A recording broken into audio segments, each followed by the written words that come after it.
बच्चों नमस्कार। जितना बड़ा सपना होगा उतनी बड़ी तकलीफ़ें होंगी, जितनी बड़ी तकलीफ़ें होंगी उतनी ही बड़ी कामयाबी होगी। लाइफ इज स्ट्रगल, जीवन का दूसरा नाम भी संघर्ष। संघर्ष से कभी घबराना नहीं चाहिए, संघर्ष का डटकर मुकाबला। शेर कभी जंगल से नहीं भागता, तो आप शेर की तरह बहादुर बच्चों। मैंने आपको फ्यूचर इंडेफिनिट टेंस पहले ही ऑलरेडी पढ़ा दिया है। कान खोल के सब बच्चे सुन लें, चूंकि मैं सीरीज से टेंस पढ़ाता चला रहा हूँ, लेकिन इस टेंस के पढ़ाने से पहले ही मैंने आपको फ्यूचर इंडेफिनिट टेंस पढ़ा दिया है। जिन बच्चों ने मेरा वीडियो न देखा हो वो पिछली वीडियो में फ्यूचर इंडेफिनिट टेंस देख सकते हैं। जो बच्चे मेरा वीडियो पहली बार देख रहे हैं वो यूट्यूब चैनल पर इंग्लिश बाय हरीश बाबू डाल करके मेरे वीडियो देख सकते हैं। और पिछली वीडियो में जब आप देखेंगे तो आपको फ्यूचर इंडेफिनिट टेंस मिल जाएगा। जिन वाक्यों के अंत में गागी के आते हैं वे फ्यूचर इंडेफिनिट टेंस के वाक्य कहलाते हैं। उसे मैं आपको ऑलरेडी पढ़ा चुका हूँ। सभी बच्चे ध्यान से सुन लें और कान खोल के सुन लें और समझ लें कि फ्यूचर इंडेफिनिट टेंस मैं आपको पहले ही पढ़ा चुका हूँ। अब मैं सीरीज में फिर प्रेजेंट कंटिन्यूअस टेंस आपको आज पढ़ाने जा रहा हूँ। इंग्लिश स्पीकिंग सीरीज में बच्चों मैं आज आपको प्रेजेंट कंटिन्यूअस टेंस पढ़ाने जा रहा हूँ ट्रांसलेशन में, और इसका एफर्मेटिव सेंटेंस पढ़ा रहा हूँ, अर्थात स्वीकारात्मक वाक्य।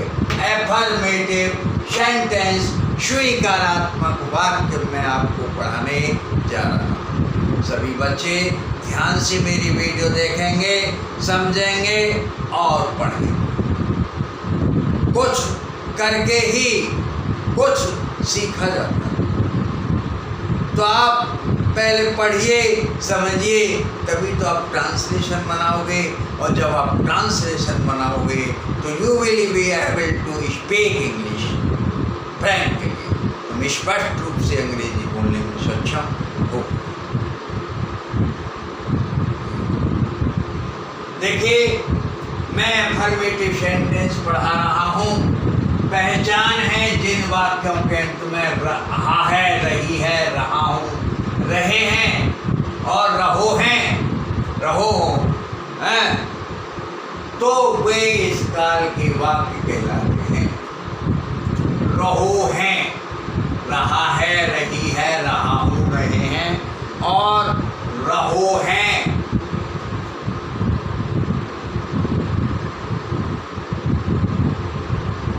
रहो हैं इत्यादि शब्द आते हैं, इस काल के वाक्य कहलाते हैं। सब बच्चे इसको लिख लें। पहले पहचान सभी बच्चे लिख लें।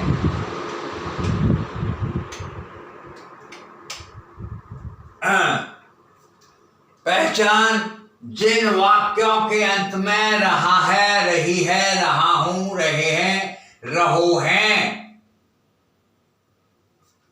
इत्यादि शब्द आते हैं, इस काल के वाक्य कहलाते हैं।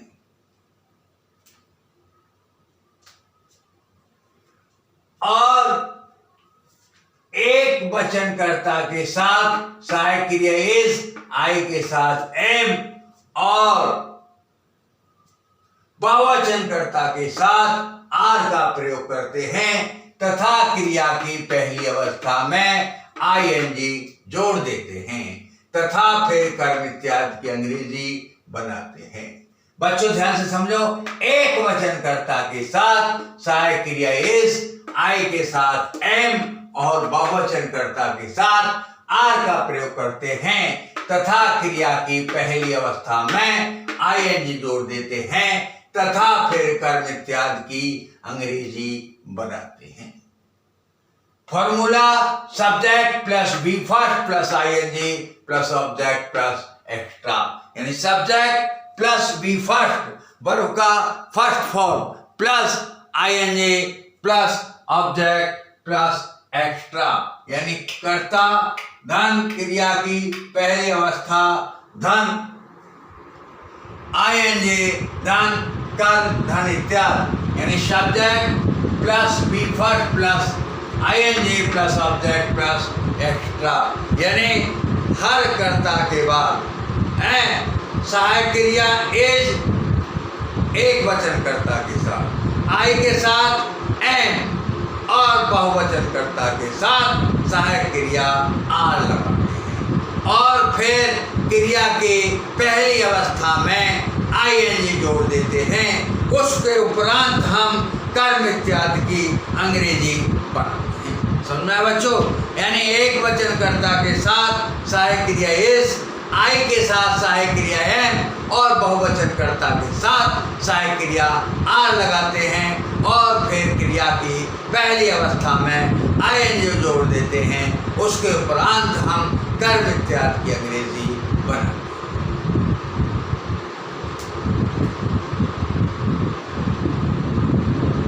अब आईएनजी जोड़ने का नियम, यदि किसी क्रिया के अंतिम शब्द में ई आता है, समझे क्या आता है? ई, तो उस ई को हम हटा देते हैं। जैसे come, COME come plus ING coming हो गया है, और live LIVE plus ING living LIVING, arrive ARRIVE plus ING ARRIVING, अर्थात वर्ब के अंतिम शब्द में यदि ई आता है तो हम आईएनजी जोड़ते समय ई को हटा देते हैं। इसको दिमाग में बच्चों फीड कर लो, feed into your mind absolutely. यदि किसी क्रिया के अंत में ई आता है तो ई को हम हटा देते हैं और फिर आईएनजी जोड़ देते हैं। समझ में आएगा बच्चों? यदि किसी क्रिया के अंतिम शब्द से पहले कोई सिंगल वॉवेल, डबल वॉवेल नहीं, सिंगल वॉवेल, वॉवेल जानते हो? AEIOU आता है तो हम उस शब्द को दुगना यानी डबल कर देते हैं, बशर्ते वह शब्द WR और Y न हो। जैसे प्ले है, PLAY प्लस ING, तो PLAYING ही होगा, यानी उसमें हम Y को डबल नहीं कर सकते। WRY को छोड़ के शेष सभी शब्दों को हम डबल कर देते हैं यदि उनसे पहले कोई सिंगल वॉवेल, डबल नहीं सिंगल वॉवेल AEIOU आता है तो उनको हम डबल कर देते हैं। समझ में आया? जैसे रन प्लस ING रनिंग हो जाएगा, RUNNING, swim plus ING swimming हो जाएगा, SWIIING। अब ट्रांसलेशन हिंदी में और इंग्लिश में। राहुल गीत गा रहा है, राहुल गीत गा रहा है, Rahul is singing a song, Rahul is singing a song, Rahul गीत गा रहा है, Rahul is singing a song. समझ में आया? अब मीरा पद पढ़ रही है, Meera is reading a letter, Meera is reading a letter, Meera is reading a letter. मैं अपना गृह कार्य पूरा कर रहा हूँ, I am completing my homework, I am completing my homework। समझ में आ रहा है? अगला, वे सड़क पर दौड़ रहे हैं, they are running on this road, they are running on this road, they are running on this road, they are running on this road। हम इस नदी में तैर रहे हैं। We are swimming in this river. We are swimming in this river. We are swimming in this river. We are swimming in this river. कुछ लड़के मेले में सर्कस देख रहे हैं।